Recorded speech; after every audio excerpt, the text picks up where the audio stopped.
So this was interesting. The other day we were sitting down to breakfast and we were talking about the four modalities, which there's passive, passive-aggressive, aggressive, and assertive, effective communication. And I had an epiphany and thought, oh my gosh, I've been married to 3 men who have aggressive personalities. And so I was sitting there thinking, okay, so they've been aggressive. Why was I attracted? Why have I been attracted to aggressive personalities in men?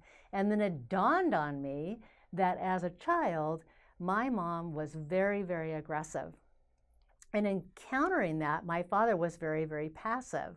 And so as a kid, my mom was very difficult, and I was totally in love with my father because he was always so sweet. He was passive. He was really, really a nice guy. He was a pretty popular guy in town. Yeah, he was popular. They used to call him Smiling Jack, and he was loved by everybody. And my mom was like, oh, well, you have to watch out for Ruth. Yeah, so you became not Ruth? Yeah.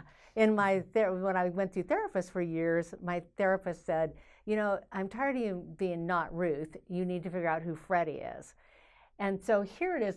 All these years later, I realized that my first 3 marriages, I kept marrying my mom because I was comfortable being passive. In order for it to be passive, you think you have to have this aggressive person, because I kept trying to heal my relationship with my mom through my marriages. And so that was an epiphany for me. So let's give our audience a little context. I'll explain what passive, passive-aggressive, aggressive, and then assertive, and then we're going to talk about a 5th level that creates relationship wisdom and can take your relationship long term. Yeah. So quickly, so passive is where you have somebody that just goes along.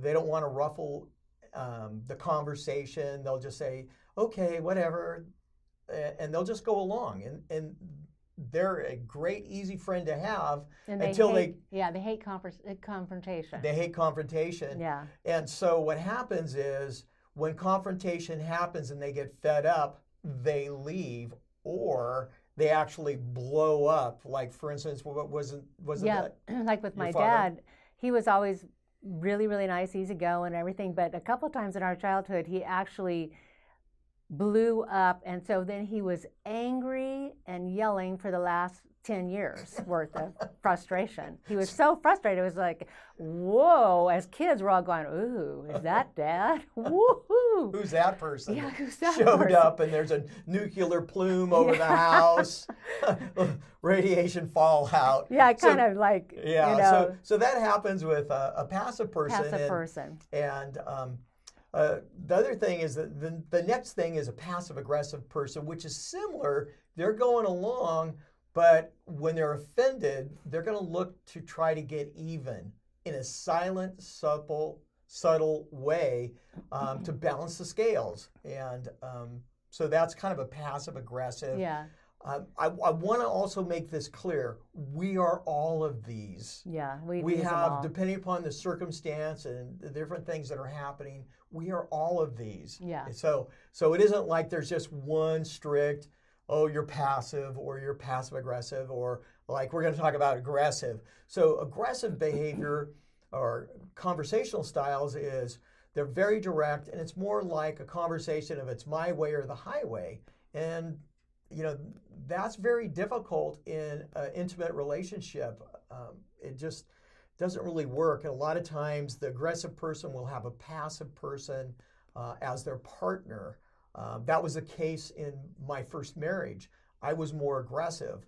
I didn't mean to be. That's just how I grew up. And in my family of origin, you had to hold your own. And then as a young person, I grew up in the construction industry, and so there was a lot of, like, I had to hold my own. So I learned how to be aggressive, be competitive in that world. But then that went into my marriage relationship, and that was, it was tough. I feel for my former wife because it was really tough on her, and it didn't need to be, but I was doing the best with what I had at that time. You're right. And so an aggressive person will have heavy eye contact. They'll talk direct. Winners and losers. They believe in winners and losers, and that's kind of the whole thing. And so maybe in the business environment, that's okay. But when you bring it home into the relationship, it's terrible, because that's all about command and control. Right. Yeah. And so that's not necessarily healthy. Yeah. So then there's assertive, and an assertive conversational style, with as a fourth, is the ability to say, these are my needs. This is how I feel. This is what I want, while respecting the other person's position. It's coming from a place of respect, a lot of times compassion and empathy, but having good boundaries so you can get your needs heard, hopefully get your needs met. And when you have a couple together, it's clear communication. It isn't inferred. It's the ability to communicate clearly. And you can agree to disagree, and that's okay. Yeah. You don't have to, like with an aggressive person, it's like, if you don't go with my program, then you're out. You're out.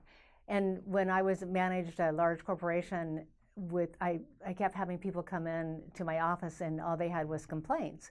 And so they were being what I would consider aggressive or passive aggressive. And finally, how I solved that is I just said, if you want to come in and have a complaint, you need to bring in 3 solutions. I want 3 solutions from you. Because that way, it's more of an assertive conversation. They can tell me what their problem is, and then they can give me 3 solutions of how we could solve that. And that became more of an assertive conversation, which was healthy, with boundaries. And I used to look at my office door, and I see somebody storming up to the door, and they look at me, and then I'd be going, 3, and they'd turn around and leave, because I just was not going to have it just be a bitch session. And that's like with the relationships too, is if you're going to come in with a complaint with your partner, it's about how, like Wayne and I say, you're on the same side and the problem's out there. It's not between you.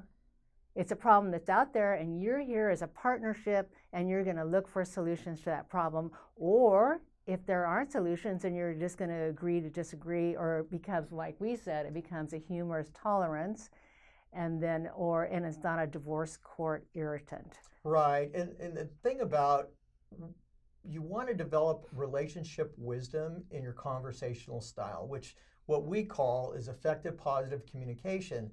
So that doesn't mean you're not going to have agreements, and you might have some polarization in positions, but you need to be able to bridge that. And literally, we go, I'm thinking, is this between us? And we're going to put it out here so that we can stand shoulder to shoulder and solve it. Because Freddie is fantastic in different organizational skills that I don't have. And then I'm an ideation guy. And so I could come in from 5 different directions. But we both honor that and respect that. And we're going, okay, what can we do? How can we work together to get this thing solved? The other point that I want to make is, when you're in a discussion with somebody, you should be thinking, is this logistical? Is this something that we could solve by having clear communication and creating a new type of rule or a type of way of approaching it systematically?